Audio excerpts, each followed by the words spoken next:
Friends, आज के video में मैं बताने वाली हूँ किस तरह से इस लिक्विड का उपयोग करके आप अपने प्लांट में अच्छी ग्रोथ और ढेरों फूल पा सकते हैं। घरेलू चीज़ की मदद से मैंने इस लिक्विड को तैयार किया है।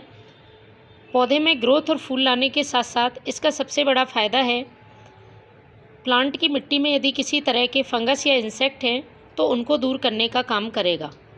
ये एक बेहतरीन कीटनाशक और फंगिसाइड की तरह काम करता है। इसके साथ ही मिट्टी का यदि पीएच गड़बड़ हो गया है तो उसके पीएच को बैलेंस करने का काम करता है।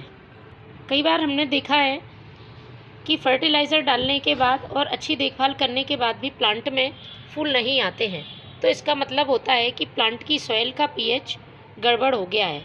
क्योंकि जब हम लगातार केमिकल फर्टिलाइज़र, इंसेक्टिसाइड या फंगिसाइड का यूज़ करते हैं तो धीरे धीरे मिट्टी ख़राब होना शुरू हो जाती है और इसकी वजह से प्लांट की ग्रोथ रुक जाती है।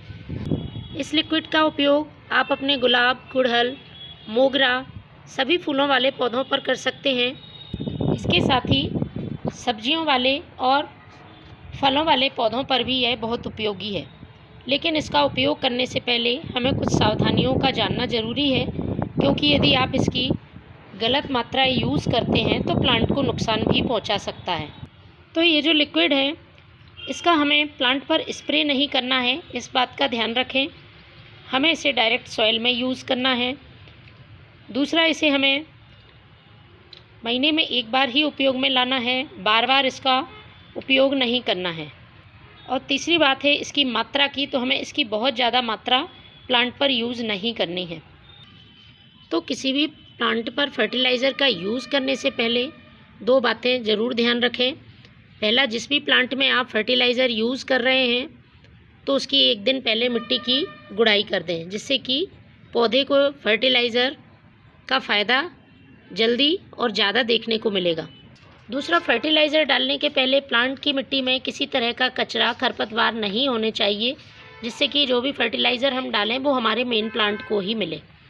मोगरा प्लांट में यदि आप चाहते हैं कि आपका प्लांट जल्दी से कलियां बनाना शुरू कर दे तो इस लिक्विड का यूज़ करें, क्योंकि इस लिक्विड से प्लांट की सॉइल का पीएच एसिडिक होगा और एसिडिक सॉइल में मोगरा प्लांट अच्छी फ्लावरिंग करता है। इसी तरह से आप गुलाब के पौधे में और फूलों वाले पौधे में इस लिक्विड का अभी यूज़ करें।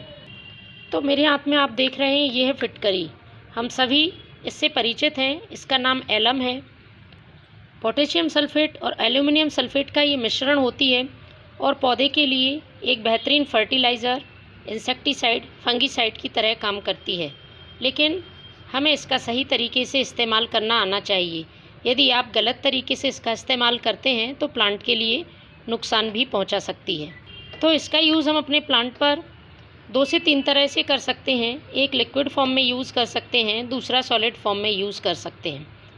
तो यदि आप डायरेक्ट सॉइल में इसका सॉलिड फॉर्म में यूज़ कर रहे हैं तो इसके लिए आपको इस फिटकरी को पीस लेना है और पाउडर फॉर्म में बना लेना है और फिर आपको अपने प्लांट पर इसको डाल देना है। ऊपर से वाटरिंग कर देनी है। लेकिन मैं आपको इसका लिक्विड बनाकर फिर प्लांट पर यूज़ करना बताऊंगी, क्योंकि लिक्विड प्लांट में डालने से पौधे को इसका फ़ायदा बहुत तेज़ी से मिलता है। और दूसरा, ये तरीका सेफ़ है। इससे प्लांट को किसी तरह का साइड इफ़ेक्ट नहीं होता है। जब हम सॉलिड फॉर्म में फिटकरी का प्लांट पर यूज़ करते हैं तो मात्रा यदि ज़्यादा हो जाती है तो वो प्लांट को नुकसान पहुंचा सकती है। इसमें मौजूद पोटेशियम प्लांट में अच्छी कलियां बनाने में और ढेरों फूल लाने में मदद करता है। तो इसको यूज़ करने के लिए मैंने लिया है 1 लीटर पानी। आप अपने पौधों की संख्या के हिसाब से इस लिक्विड को कम ज़्यादा बना सकते हैं। और इसमें आपको डाल देना है 1 फिटकरी का छोटा सा टुकड़ा 1 मिनट के लिए। 1 मिनट बाद आप देखेंगे पानी का कलर चेंज हो गया है। अब हमें ये टुकड़ा बाहर निकाल लेना है इस तरह से, और इस पानी का यूज़ हमें अपने प्लांट के लिए करना है। इसकी सावधानी के संबंध में मैंने आपको पहले ही बता दिया है। इस पानी का आपको प्लांट पर स्प्रे नहीं करना है, इससे पत्तियां जल सकती हैं। सिर्फ आपको इसे सॉइल में ही डालना है। तो पौधे में पॉट की साइज़ के हिसाब से आपको इतना ही लिक्विड डालना है जो कि ड्रेनेज होल से बाहर ना निकले, जड़ें अच्छी तरह से अवशोषित कर लें। बड़ा पॉट है तो 100 से 150 ml और छोटा है तो 50 से 100 ml इस फिटकरी के पानी का आप यूज़ कर सकते हैं। महीने में एक बार ही इसका यूज़ करें। आपके प्लांट स्वस्थ हरे भरे बने रहेंगे। Thank you.